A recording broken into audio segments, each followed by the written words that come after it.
For this video, I tested 18 different games to see how the RTX 5070 Ti performs in VR. If you're looking to purchase a 5070 Ti or already own one and are wondering how it handles VR gaming, you just clicked on the correct video.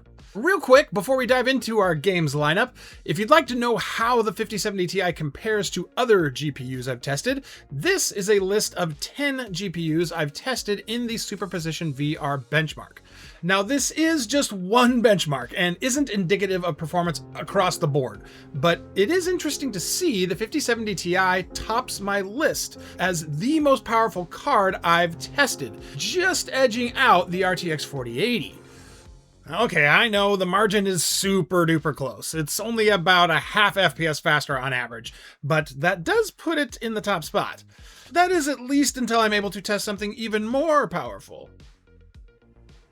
For those of you who are familiar with my GPU VR performance videos, you're going to notice right away I'm going about my testing a little differently this time around.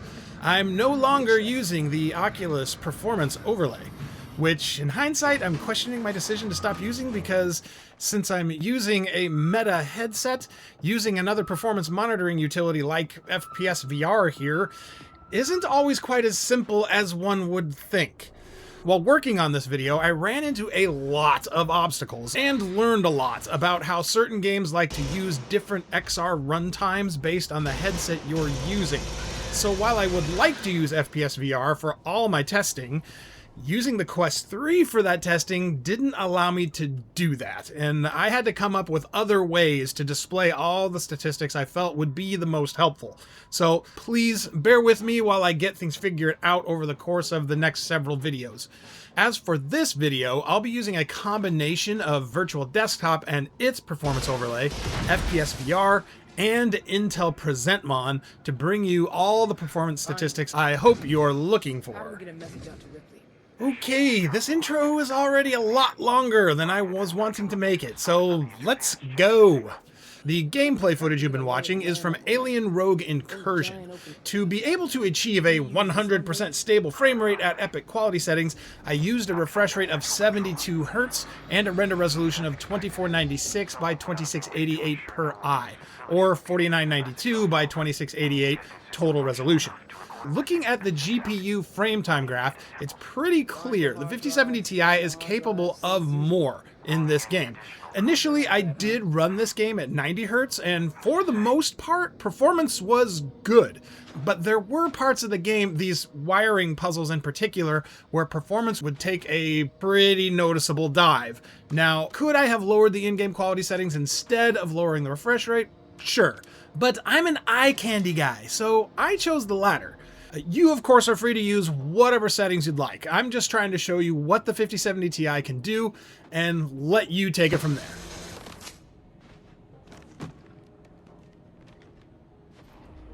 Arken Age ran okay at 120 Hz using the settings listed on screen now, but wasn't consistent enough for my liking. So rather than lower the render resolution or graphics quality, I instead chose to set the refresh rate to 90 Hz, which performed much better.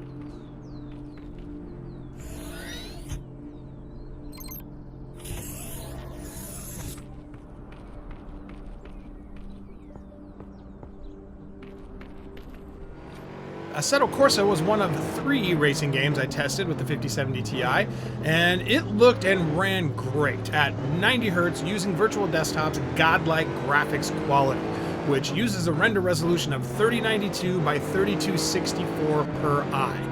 As for the other 2 games, Assetto Corsa Competizione and Le Mans Ultimate, I actually tested them with the 5070 Ti in my last video, so if you haven't seen that and want to know how the 5070 Ti performed in those games, you can check that video out in the cards in the upper right of your screen right now. Beat Saber is a classic VR game and isn't really that difficult of a game to run, so as you can imagine, the 5070 Ti ran it really well. Some people question why I even test Beat Saber at all. Initially, I thought it was a good one to test simply due to its popularity. It's one of those games everyone who's tried VR has played. But as I've tested it, it's taught me some things, which is why I continue to test it. For example, while making this video, I learned it's not a good game for wireless PC VR streaming. I first tried to play at 120 Hz and I kept getting a lot of frame drops. I then tried 90 Hz and same thing. Ultimately, to get the results I'm showing you now, I had to use a link cable, which meant I had to go through QuestLink and then set SteamVR to the active XR runtime so I could use fpsVR to monitor the performance. Oh yeah, and I also learned you have to own the Steam version of Beat Saber in order to use the SteamVR runtime with a Quest headset. If you purchase Beat Saber through the Oculus/Meta store, it won't run using SteamVR. At least I couldn't get it to work, so that's why I ended up having to buy the game on Steam as well. But anyway, once I was hardwired in, Beat Saber ran butter smooth at 120 Hz using the settings listed on screen now. While working on this video, Skydance's Behemoth is one of the games that taught me the headset you're using plays a big part in which XR runtime a game uses, and therefore which performance monitoring tools you can and cannot use. Since I'm using a Quest 3, even though I own this game on Steam, it would not run using SteamVR, so that's why you're now seeing Virtual Desktop's performance overlay here. As expected, the 5070 Ti ran this game really nicely. There was a little bit of frame rate fluctuation, but as we'll see in a little bit, that was not the fault of the 5070 Ti. After being able to see the GPU utilization and stuff in fpsVR, I wanted to find a way to be able to see all of that when I wasn't able to use fpsVR. So I ran another test of this game, but this time using Intel Presentmon on my PC and recorded the VR mirror window using OBS. Looking at the performance metrics here, we can see the 5070 Ti was doing just fine, with GPU utilization well below 90% most of the time. But looking at the CPU busy time, we can see it was hanging out right around 11 milliseconds, which is right on the edge of what we need to stay at 90 FPS. As you watch this, pay attention to the frame rate and CPU busy graphs, and you'll notice the frame rate dips right when the CPU busy time goes above that 11 millisecond threshold, which means using the settings I did for this test, it was our CPU that was our bottleneck and not our GPU running out of performance headroom. Now, I've sort of tested Bootstrap Island before, but this past week I finally got around to actually playing it for the first time. And for this test, I mostly just used whatever settings the game defaulted to. As I was watching this footage back though, I'm definitely going to try tweaking things more in future videos. As you can see though, performance with the 5070 Ti was pretty good at 90 Hz using Virtual Desktop's ultra render resolution. While the 5070 Ti's performance was good in this one, I'm not so sure what I think of this game. So far, it seems like the point is simply to survive as long as you can. Maybe you guys can help me out here. Is there a point to this game other than that? I mean, is there a story of any kind? Do you uncover some kind of mystery or find a way off the island? Or is it just a survival simulator? I don't know, I guess I need to spend more time with it to really form an opinion. You felt that you should keep moving. One of my favorite VR shooters is an oldie but a goodie, and that's Contractors. I tried running this one at 120 Hz using Virtual Desktop, but like Beat Saber, got a lot of dropped frames. Looking at Virtual Desktop's performance overlay, it appears this was due to me playing the game wirelessly, so I switched to using a link cable, and that made a big difference. Since I had to use QuestLink for this in order to see the GPU utilization and other stats, I used Presentmon for this one, and this is the performance I got at 120 Hz with the render resolution set to 2704 by 2912 per eye, and Contractors graphics settings all maxed out to Ultra.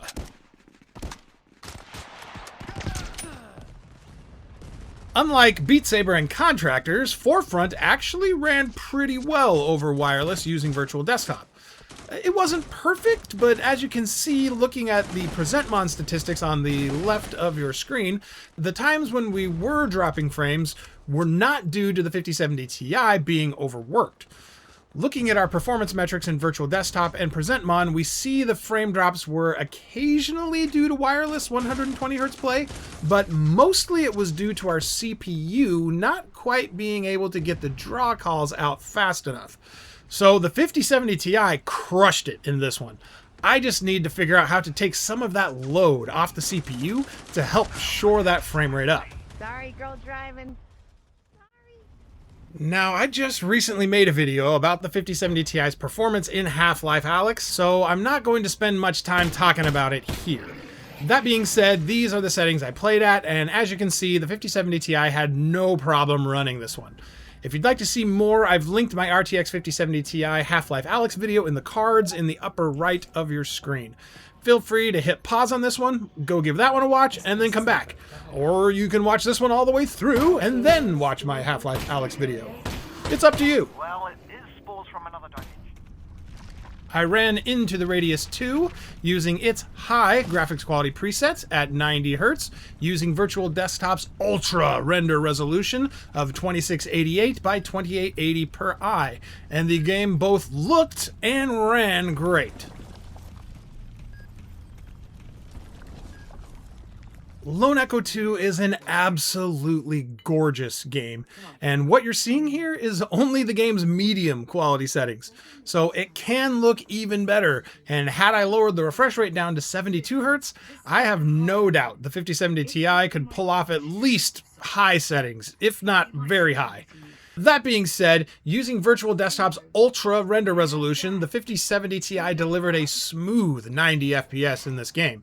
As we've seen in a few other games here, looking at the CPU busy time in Presentmon, we see our CPU was once again the weak link.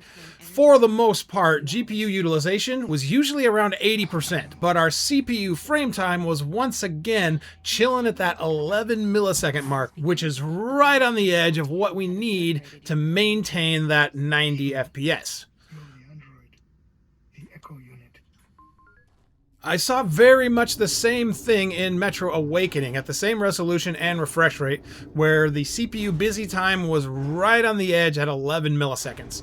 The 5070 Ti, on the other hand, did its job very well, and I don't think I ever saw GPU utilization much higher than 80% using Metro's very high quality settings. Tarot, like the tarot cards.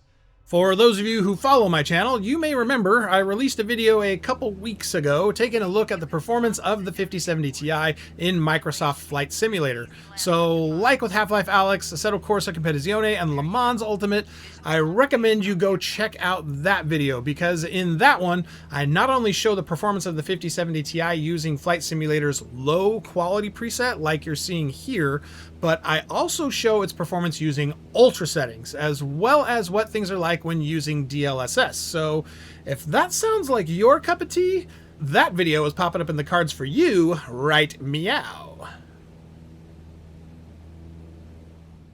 No Man's Sky, like Bootstrap Island and Into the Radius 2, is another game I have only about 30 minutes or so of total playtime into.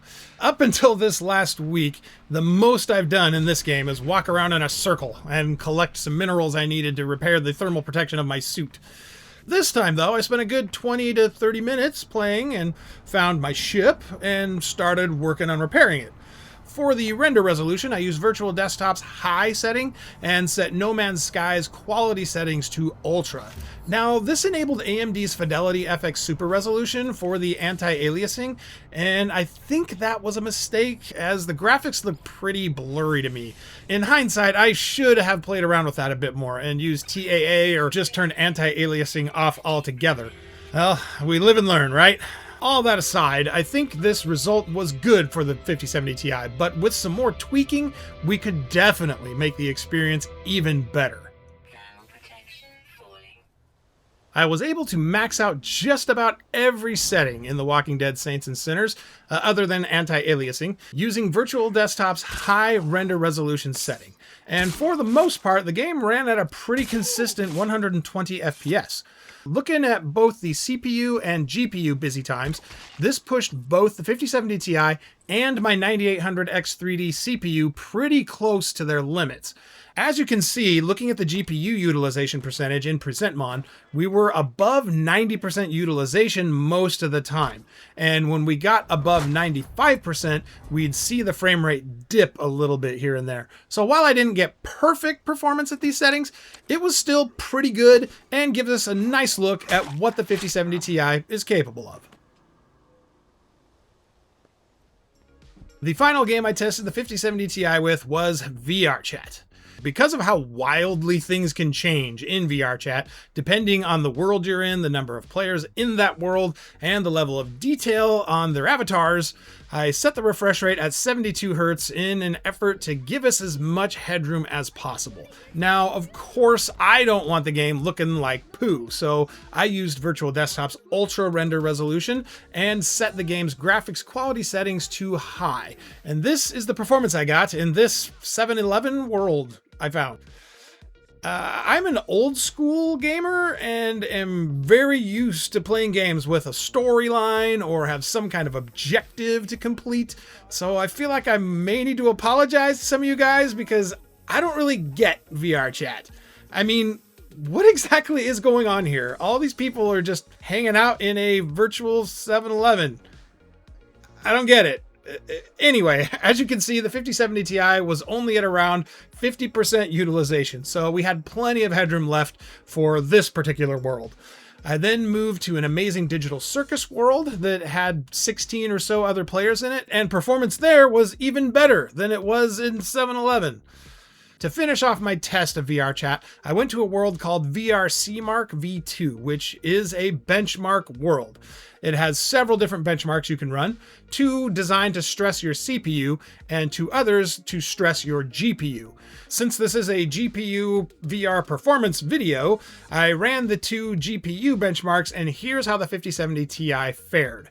In the first benchmark, which is the easier of the 2 to run, it averaged between 65 and 70 FPS at the settings I used, and averaged between 45 and 50 FPS in the second. Now, if you're curious how your GPU stacks up against the 5070 Ti in VR Chat, you can use the same settings I did, go to this world, and test it out for yourself.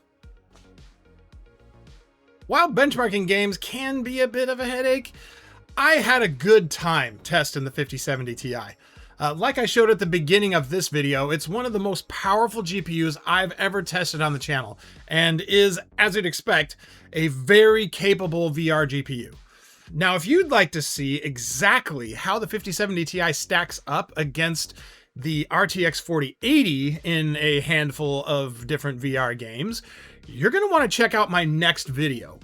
While flat gaming benchmarks and even the Superposition VR benchmark make it look like they perform exactly the same-ish, I've been finding out the RTX 50 series has a little secret sauce that's helping it perform better than its previous generation counterparts. Make sure you're subscribed to the channel so you don't miss it. Come on, do it. You know you want to. Subscribe!